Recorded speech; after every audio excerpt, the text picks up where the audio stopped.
Good afternoon, everyone. My name is David Huxley from iCare's mobile engagement team, coming to you from the far north coast of New South Wales, where I live. I'm on Bundjalung country. I want to pay my respects to the elders, people and ancestors of this country where I am based. I also want to pay my respects to the traditional custodians on the various lands in which we all work today. Just want to now introduce my special guest again. It's Mr. Craig McBride, who's the manager of premium services at iCare. And like myself, Craig's a pretty keen surfer. And today we're lucky because normally he's away traveling the world, chasing the sun on exotic locations, looking for that perfect uncrowded wave. Craig, we'll just jump straight into it. Want to call out that the session, this particular webinar, is specifically for those New South Wales employees known as experience rated employers, which is an employer whose average performance premium is greater than $30,000. We also need to mention that this session here, we're not going to be we're only talking about the conventional premium model. So we're not going to be talking about the loss prevention and recovery model or LPR or LPR plus models, which are different methods of premium calculations for only a handful of larger employers. But I will say we are going to be holding specific webinars in a few months' time for those LPR plus customers, later in the year. We'll give you details about that towards the end of the session. So, Craig, we mentioned the session's for experience-rated employers. So let's go and define what that means. And look, in New South Wales, there's really two main categories of employers, which I've just put up on the screen. Why don't you just explain the difference between the two, please? Yeah, thanks, Dave. Well, basically, the very first calculation we do on any premium for any employer in New South Wales is working out what WIC rate you're in, which has a percentage rate attached to it, and then we multiply that by your estimated wages at the beginning of the policy period. So if that figure is greater than $30,000, you're what we call an experience adjusted employer in the conventional model. So that means that that first level, we work out whether you're 30 or under or above 30. And then if you're experience adjusted, we then do a further calculation of the premium for you using your own claims that you've had as that employer for the last 3 years. So your last 3 years of claims history, we look at what sort of claims you've had, what your premium was, your APP premium, to work out whether you should pay more than your APP because your claims have driven up costs, or if you've had no claims, you'll pay less than your APP. So that's why we call it the ERE policies, or experience rated employers, is that the second stage of the premium calculation for those larger employers involves your own claims history itself. So as the table says there, smalls, which is the vast majority of our policies, we've got roughly 340,000 policies. So about 320,000 of those policies are small employers. They have an APP, their wages times their WIC rate of less than $30,000. It's only 7%, roughly 20,000, that are above $30,000, and they're the experience adjusted employers, and they're substantially larger employers. And that rides from 30, can be as high as into the millions, depending on the size of the employer. And that's the audience for the session here. Sorry, Craig, you get on? No, that's okay. No, based on that slide, the easiest way is that if you're a small employer, your own claims history is not taken into account when finalising your premium calculation, whereas if you're a large employer, we look at your claims history, and that will determine whether you pay more than your APP or less than your APP. And if you're performing well, you'll pay less than your APP. Which is your average. We'll cover off that. We'll cover off a few examples of that coming up, because being experience rated doesn't necessarily mean you're going to be paying more. It can actually result in paying a fair bit less than your average performance premium. But look, speaking of claims, one thing to note is that for any employer, there could be an excess charge if you have a workplace injury. You just need to, I suppose, notify that injury to your claims service provider or iCare within 5 days of becoming aware under the current rules to avoid an excess from being charged. And the other thing to note under both categories is that safe employer award. You'll see up to 7.5%, and we're going to cover off on how we calculate that in a few moments' time. But before we get into the actual calculations, Craig, why don't you just answer the most common question that we do receive, and that is, how are the industry rates set, the workers' compensation industry rates, or WIC set, as we refer to them? How are they actually set each year? So we have 535 WIC rates or WIC classifications. So that's the classification that best describes your predominant business activity is the WIC system, the Workers' Compensation Industry Classification System. It's based on what some of you people may know is called ANZIC, the Australian New Zealand Industry Classification Codes. They're a 6-digit number, and it covers like carpentry, electrical, various areas of construction, manufacturing industries, wholesaling, warehousing, sales, financial institutions. So there's 535 WICs. So we look at the predominant business activity of your business to determine what WIC classification best describes your predominant business activity to put you into a classification. So you, and if using a basic example, all plumbers are in the 1 WIC. Every plumber in New South Wales is assigned that WIC no matter where they are, and that's where you sit. So every year our actuaries do an actuarial assessment using the data from each WIC to determine what the rate should be for that WIC in the next year's premium filing, or to charge what we need to charge to cover the cost of those claims being incurred by every employer that's in that classification or in that WIC. So they look at 5 years of claims data, the premium and the wages, what's been paid, to work out whether the rate needs to go up or the rate needs to come down.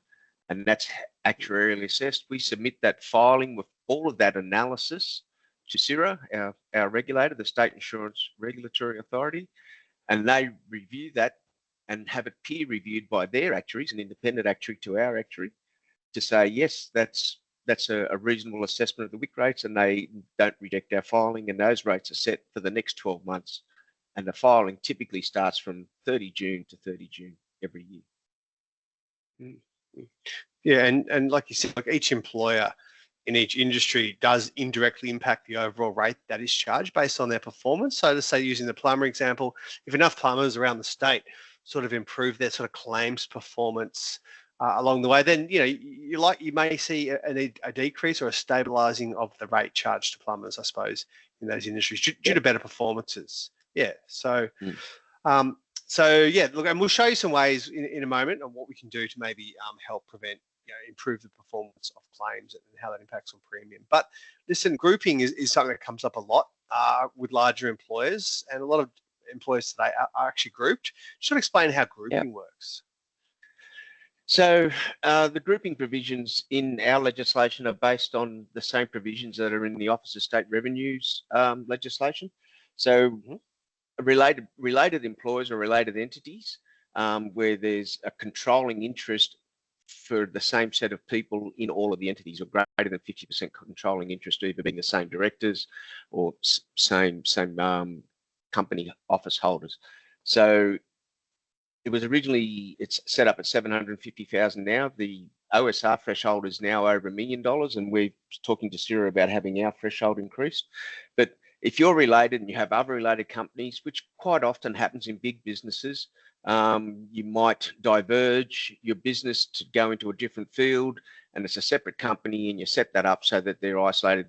Rather than having cost centers within one big company, you might have separate companies running like that. So we assess your premium based on that to start, and your APP is based on the APP being the wages times the WIC rate of every company in that group, to determine whether you're above 30,000 or below 30,000, and then each one is then individually adjusted based on the claims experience of each member of that group. So if you're in part of a group, somebody else's claims in your group don't get taken into your premium formula to work out whether you should be paying more than APP or less than APP. So you all have separate policies. It's been in place now for, I'd say, nearly 20 years. And you all have to, when you identify that you are grouped or should be grouped, you're related, you make an application to iCare. We do the research on your company structures. So yes, you are related.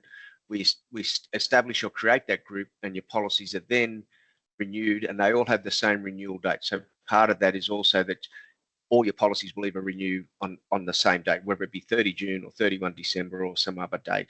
They have a consistent renewal date, which is the same for every member of the group. So sometimes if you just started a company, you might short-term your policy to align with the other company's renewal dates. And I suppose the key question we get here is about claims, other group members' claims don't impact on individual other policies, which is sort of good to know. But we'll get into the premium calculation now, as we've referenced it quite a few times. And look, it can be quite tricky. I'll start off with the easy bit, mate, and then I'll get you to explain the difficult stuff in a moment, if you don't mind. So look, the very basics of it is the average performance premium, which is just your wages by your rate. You've referenced that already. And on the screen we have an example. Rick's restaurant. His restaurant pays about $2 million, we say, in wages to staff. Now the rate for cafes and restaurants from 30 June this year is 2.25%. That's the same rate for every cafe restaurant all around the state of New South Wales. So his average performance premium is going to be $45,000, just that industry rate against the wages there. So look, Rick is an experienced rated employer, which means any claims he may have may impact on the premium, but quite luckily, Rick's got a pretty good claims record, safety record. He's had no claims in that sort of no time loss claims in that period he's owned his restaurants for at least 5 years. So the premium charge is actually reduced based on the claims performance adjustment, and it's brought back from $45,000 to $41,500. So not a bad little saving there for Rick and a reward for having a good record. But we'll get into that claims performance adjustment now, and I'll get you just to explain that in simple terms, Craig. Yeah. So what happens is that we look at Rick as the example there. He's had that policy for 5 years. At the next renewal, let's just use 30 June as the example. It's coming up now, 30 June 25. We look at the 3 years of the policy period, the full 312, each year being 12 months of Rick's history. So did he have, so we call it C1, C2 and C3. Claims year 1, which is the year that's just finished. C2 is the year before that. C3 is the year before that. And we look at the APP history as well for Rick in that time. And we do the percentage or the cost of those claims as a percentage of the APP that he has paid to determine whether it meets what's the current scheme performance measure. And if it's below that percentage, you'll fall into the table that David's going to show us shortly, the claim performance adjustment table, the CPA table. You'll have a reduction. So your APP will be multiplied by a number less than 1, which means that you're getting a discount. If your performance ratio is above, you'll be above CPA rating of 1, and your APP will be multiplied by a number greater than 1, which will increase your premium. And that's based on that you're incurring claims that are actually driving the cost of your week for every employer. Using the cafe example, for every cafe holder in there, if they're not having claims, you're having claims, you will pay more than the base rate of premium as an experience adjustment. And the only claims cost that we now use, which is since 2015, is pretty much just weekly benefits. So if someone gets hurt and you report the claim within 5 days, you don't have to pay the excess, and they get back to work very quickly. The only claims cost that would have been there is what we've paid in weekly benefits. We don't include, as David's got there, medical expenses, transportation, rehabilitation costs. There's no estimate included anymore, any investigation costs or legal costs.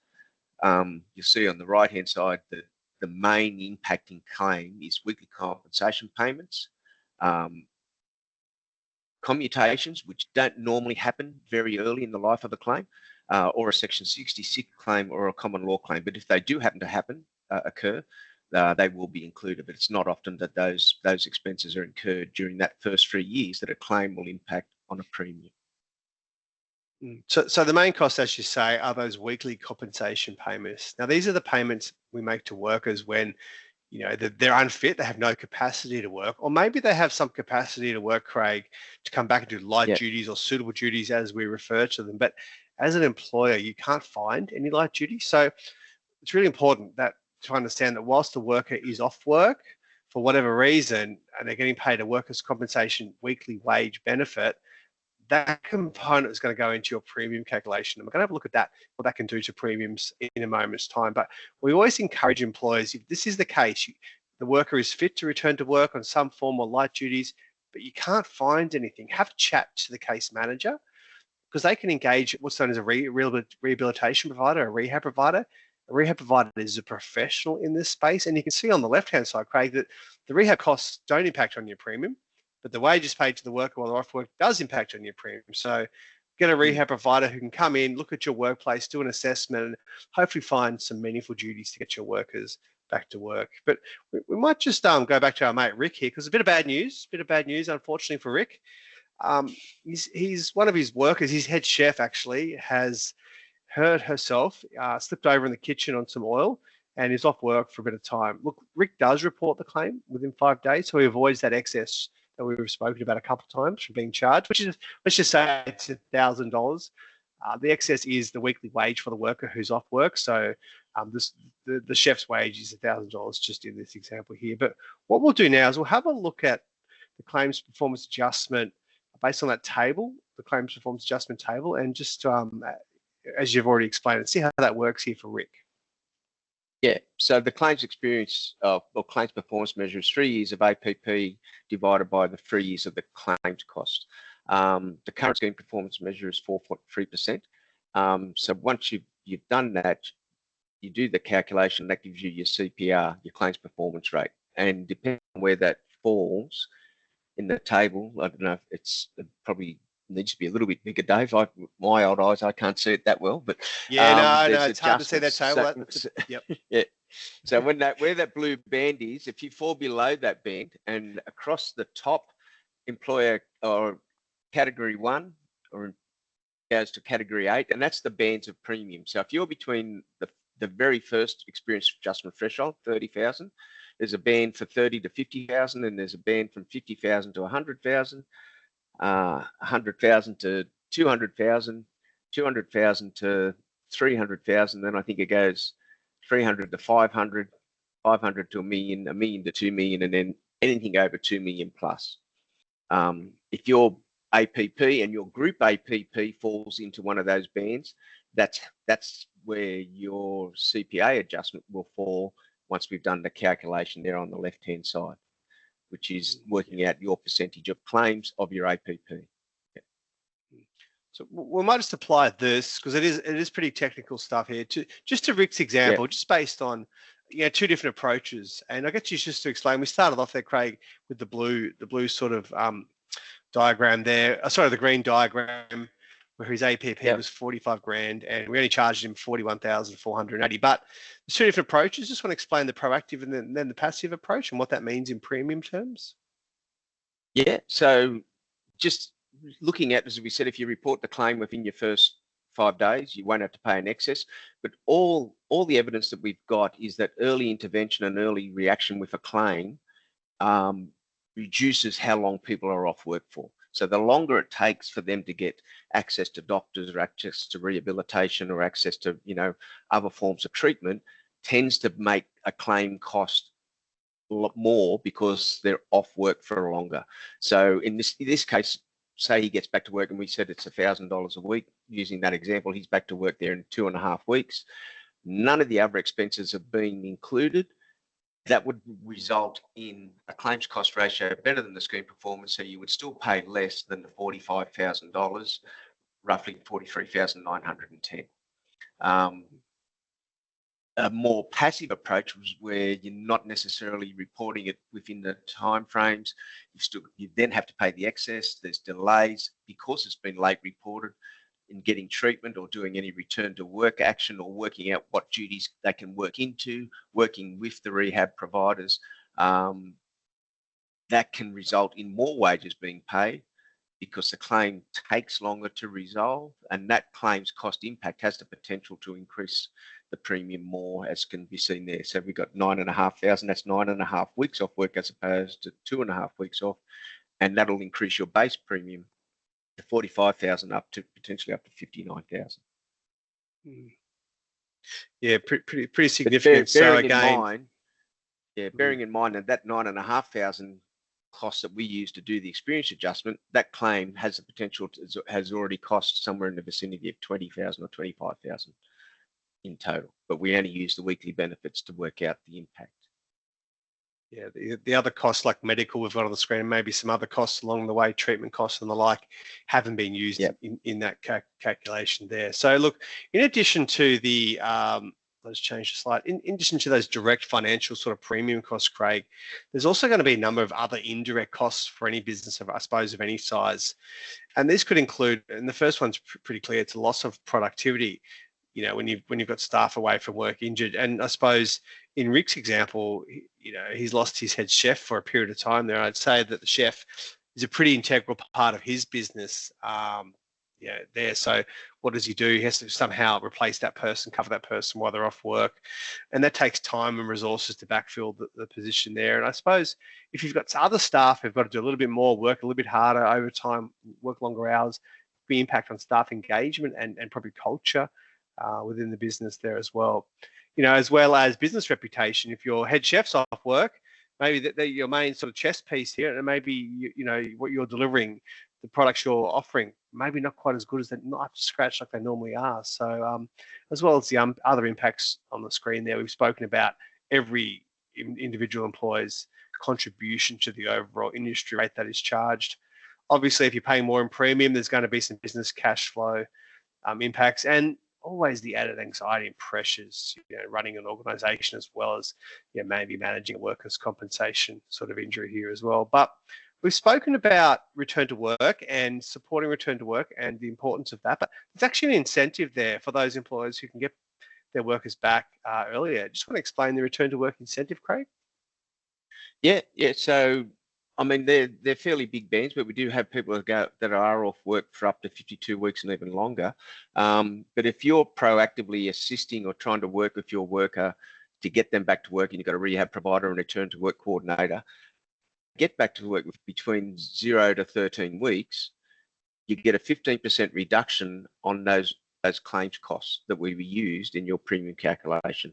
So in the last example that was 9,500, you would have that reduced by 15%, because if they were off for 9.5 weeks and they're back at work on full duties and sustainable full duties, you'll get that claims cost reduced, which will reduce the impact on your premium. If they're off between 13 and 26 weeks, so they're still 13 weeks, they're off, but they're back at work on full duties in substantiated work before the 26-week mark, 10% will come off as a return to work incentive. And between 26 and 52 weeks, the reduction is 5% on the same principle. They've been off for more than 26, but are back at work in sustainable work less than 52 weeks, you get a 5% reduction off those claims costs. And there's actually another incentive, and I'll get you to talk about now, which is there to also support return to work your injured workers, and also to, I suppose, reward those employers who haven't had many injuries, the Safe Employer Award. Yeah, so that, again, for experience-adjusted employers, you've got to have at least 3 years of policy history. You've had no catastrophic claim charges, and that's, thankfully, not a lot of employers would know what that is. It was introduced from 30 June 2018 onwards for fatality claims. So if you're unfortunate enough to have had a claim that results in a fatality, instead of them being used in your premium calculation impact, they're not included in that. There's just a one-off contribution fee payable, which is, for experience-adjusted employers, is 30% of what your APP is as a charge, and that's one-off charge. They're not included. So if you've had no catastrophic claims, and when we do the calculation that we've done in that table, if you lie above that blue line, which means you're less than 1, and go down, so if you're somewhere between 0 and 20%, which would be someone that has no claims, you'll get what we call the Safe Employer Reward rate will be 7.5%. So you'll get 7.5% of your APP taken off your premium. If you're between the 20 and 50% mark, it'll be 5%. If you're between 50 and 100, it's 2.5. And if you're at 100%, which means you're performing worse than the scheme performance measure, there's no discount at all. Yeah, no, and another incentive there for return to work and preventing injuries, Craig. So we're going to move on to actually one of the more complex topics today, which is determining who is someone who could be a contractor, but could also be a worker under the legislation. So one myth that many employers believe that if a sole trader has an ABN number, that automatically makes them a true contractor. And often this isn't correct. And quite often an employer will need to declare these payments to these workers on their policy. So it's not always clear-cut or black and white, but just want to explain the difference, Craig, between the two, and if there's any clear-cut rules that we can apply. Yeah, I suppose when ABN's come out, everybody was looking at that as to be one of the determining factors for somebody's not a worker or they're a contractor, but it's not the case. It's just one of the indicators that could mean that someone is a contractor as opposed to a deemed worker. And the deemed provisions are within Schedule 1 of the 1998 Act, the Workplace Injury Management Act. But the general rules are on the left-hand side that if someone is working for you, they're working in your direction, you tell them where they have to be, what time they've got to be there, what they have to do, when they have to do it, how they have to do it. They're generally going to be an employee or a deemed worker.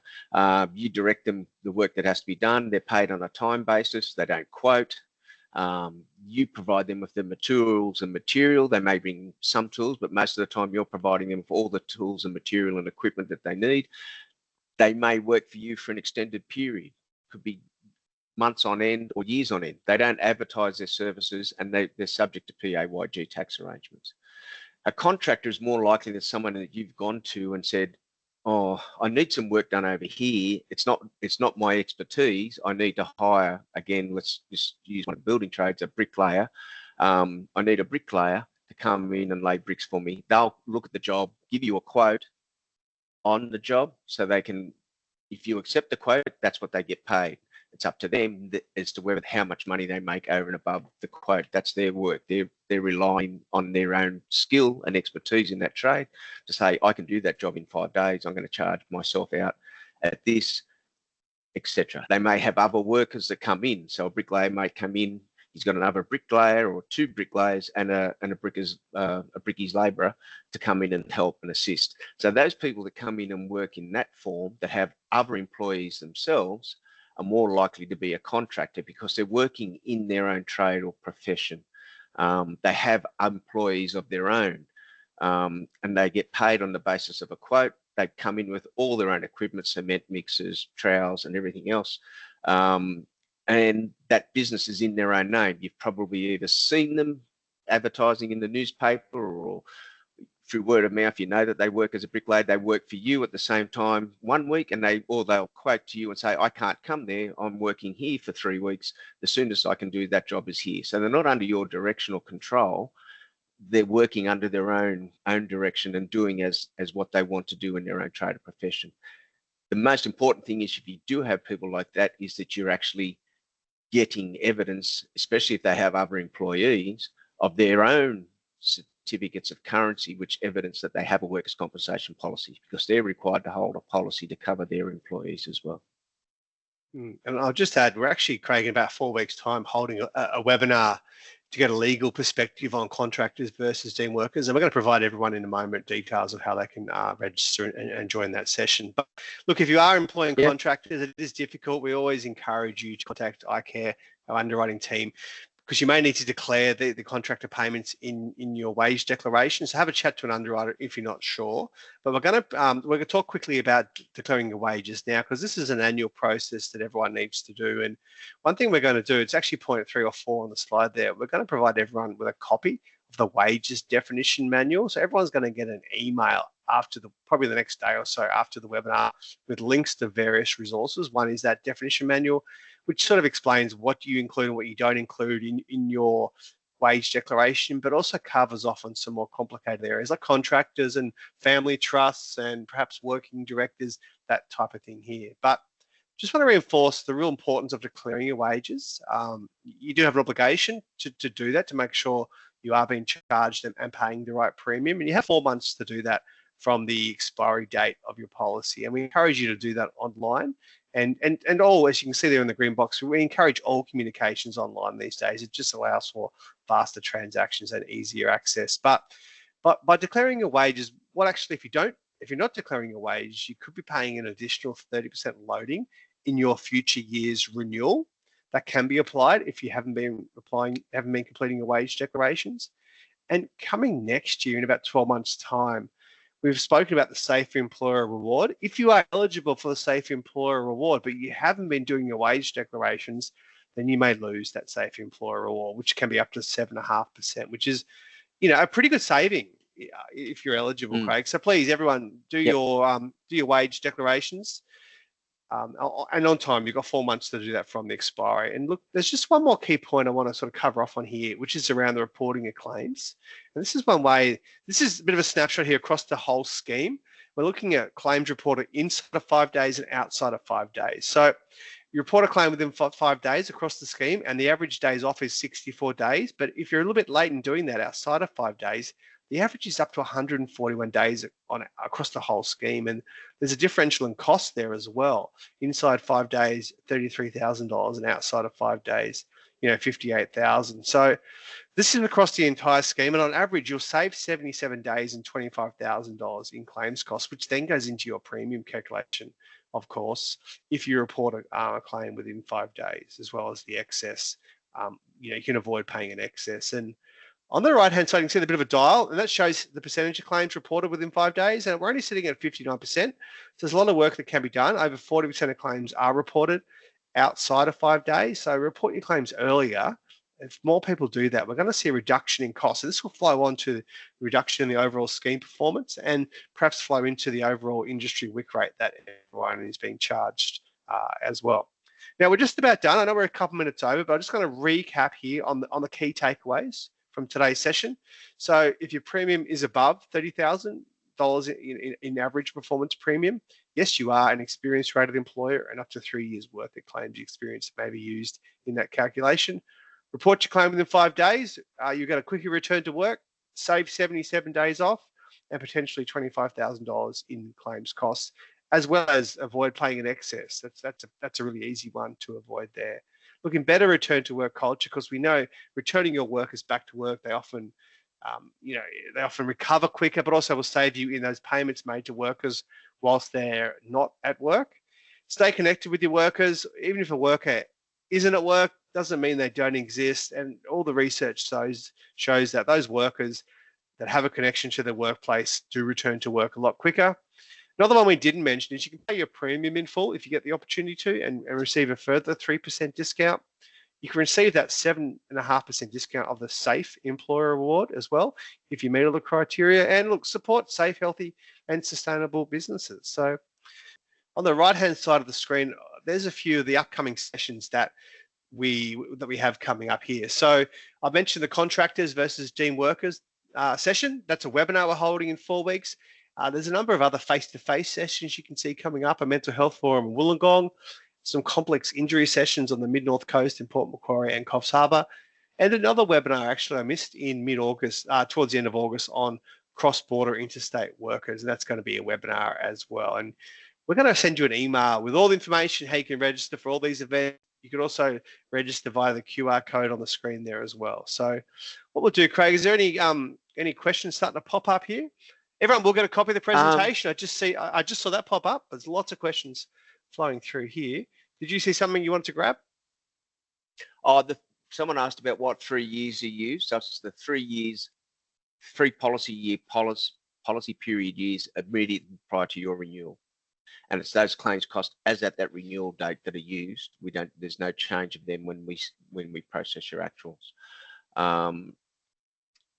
What was the other one? There was one there. Question about redundancy payments when you do your declaration. Should you deduct redundancy off the top of my head? I can't tell you without looking at the wages definition manual, but yeah, that's all covered in the. When you get the link to the wages definition manual, that'll tell you which components of those payments have to be declared and which ones don't have to be declared. Yeah. Awesome. And there's one here about whether the sessions made available offline. Yes, the session was recorded. It's going to be put up on our website in about 1 or 2 weeks' time, so you can revisit that. But we always encourage you also to contact our team. If you've got any questions, anything specific to your business or your policy or claims, contact us. Let us know. Best to talk to someone directly in the business. Then we can give you a pretty broad answer here now, but it's best to really, talk to someone there. What else you got, Craig? Anything else you can see popping up? There's lots of things coming through. I'm trying to scroll down the page. Yes, people get the presentation. The provisional liability weekly payments are included. Yep. That was a decision made when they changed the formula in 2015 on the basis that they won't always be accepted, but it's a payment of weekly benefits that's paid to somebody while the insurer makes a decision as to whether include or accept liability, and they've got up to 12 weeks to do that. So that's there. If there's for some reason you think those claims costs shouldn't have been included or it's been poorly managed, there is an appeal section in iCare that you can ask that. One of the other ones there was also, did claims cost increase the premium dollar for dollar? Without knowing the size of an employer and knowing where you are and where you sit, it's hard to say, but there is a provision that's in the CIRA market premium practice guidelines that the impact of a claim on an employer's premium cannot increase the premium more than the cost of that claim. So if you think that's happening, again, you can make an appeal to our premium appeals team, which is in our service operations area, to review. And that actually, that mention claim. of that, Yep. There's actually a question about an employer wants to challenge the WIC code that they're currently listed under. We always encourage you to have a chat to an underwriter in the first instance. Underwriter. But you can challenge that again through the appeals team. They can have a closer look at it. That's exactly right there. Grouping insurance, is it within New South Wales or is it national, Craig? If the companies, no, it's only for those employers that you're related to that are operating in New South Wales. We can't take into account a company that you're related to that's in Queensland or Victoria or Western Australia or anything like that. So it's only the operations that are in New South Wales that we offer that coverage to. Someone asked about where the specific rate is for plumbing. All of our rates are on our website. If you went on there, you won't have the 25, 26 rates may or may not be on there yet, but they're on our website. And look, here's a good question here. Does bringing back employees on light duties also reduce your premium, or do they need to be back on pre-injury duties? No, so by bringing back workers on light duties, it's reducing that exposure to paying more wages on that claim. So that will then, yes, reduce the overall impact on your overall premium. Obviously, pre-injury duties is when we stop paying wages altogether, but as soon as we can get them back on light duties, because sometimes they can come back on light duties and work full time and get their full pay, so there's no wages paid to the worker, but they're not quite doing their pre-injury role. Yeah, that's right. So what else we got here, Craig? There's lots of questions flowing through. Yes, the session's been recorded. Appeals team contact details. We can organise for that to get sent out, I think. If it's not, I would imagine it's on the website too already. But if not, it's on the website. Yes, we'll add a link to we're going to send an email out to everyone who's registered for the session here. And we know lots of people couldn't attend because of the time change.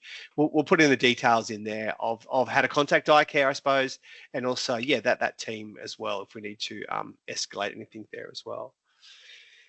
What else you got? Anything else we need to talk about? Someone's asked if the Safe Employer rebate has been discontinued. It's called the SER, it's a Safe Employer Reward. And it replaced what was called the EASY, Employer Safety Incentive. It's now performance based. The EASY, everyone used to get the employer safety incentive, and you got it regardless of how good or how bad you perform, and it was the same for everybody. But it was changed to a performance based measure and reward. This will be the third year, I think, or the fourth year. Yep. From June 25. Yeah. And I've seen a few questions about labour hire. One here I've just got in front of me is for the labour hire. The WIC that we applied, does this sit under the host employer? Is that correct? And that is correct. A labour hire organisation hires out staff probably to various different industries. So a labour hire company would most likely attract a number of different industry WIC rates on their policy based on where that worker is based, what they're doing, who they're working for. That's the only one that's sort of based on the trade or occupation or the activity that the worker is undertaking. And labour hire, it's not unusual for some of them to have up to 20 WIC classifications.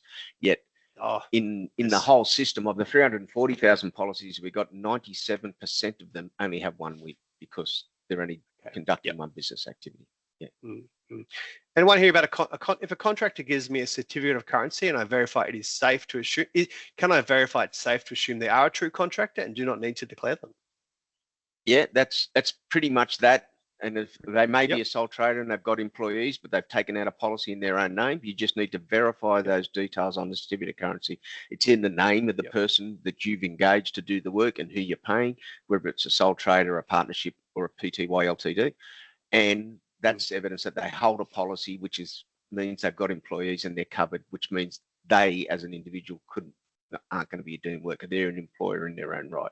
But you should verify all those details are an accurate reflection of the risks that they're bringing onto your site. So if their certificate of currency says they've got 2 workers for $100,000 in wages, and they bring in a gang of 10 people to do the work, you want to ask them to update their coverage, because that should be reflecting what risk they're exposed to. Exactly. And look, a question here about provisional liability weekly payments. Are they still included after a claim is declined? Well, any payments made on a claim are still included up until that declinature point, at which there may be a notice period, but from that point on, generally they're not included. But whatever is paid on a claim is used, unfortunately, until that sort of point in time there. Question about the wage definition manual. Yep, everyone's going to get that on email. Can we dispute claims prior to provisional payments commencing? Have a chat to your case manager. That's all we can say. You have to look at every individual claim on its own merits. We can't go, we can't sort of get into any detail around that there.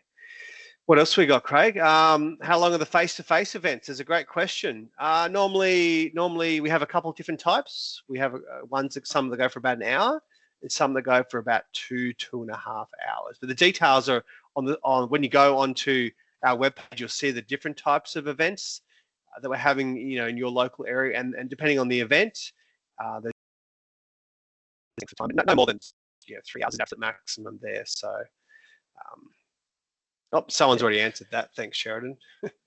What else we got there? Wonder about, can one business have multiple weeks? That one business, if you decided to diverge your interest in what you do into some other activity, and then they're completely unrelated, separate and distinct business activities. So you can't have a warehouse that's just warehousing the goods that you're manufacturing, because you can't have a manufacturing rate, warehousing rate. But if you decide you're going to manufacture TVs, and then you decide you're going to open up a restaurant or a cafe, but you're going to employ the same people, so you're the employer, one employer, but different people doing that. They're two different and distinct activities. They're not reliant upon each other.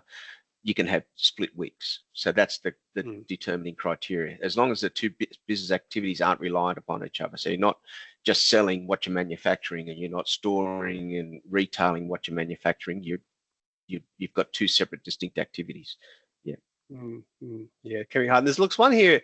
There's an interesting question about, when workers do something stupid, why should employers have to pay for that? And look, as they say, it is a bit of a no-fault system. Look, I've been around a long time, as have you, Craig, and I have many examples of employers. I remember a sawmill up here on the North Coast where a bit of timber got stuck in a milling machine, and the worker got up and, dislodged that bit of timber with their foot, and they lost, it was obviously quite a significant injury. So that was something quite stupid, and unfortunately, these types of things, the worker is still covered under the legislation, unless there's a few things around willful misconduct, where they might be under the influence of drugs or alcohol, or they're deliberately trying to injure themselves. But it's really hard, I know, as an employer, to prevent these things from happening. But I suppose that's where the sort of obligation lies, and that is to somehow prevent your staff, chat to your staff about doing silly things, and sort of have that safety culture within your workplace. But it can be very difficult. We will acknowledge that. Look, we've gone a fair bit over. Anything here you want to talk about? Yeah. Yep.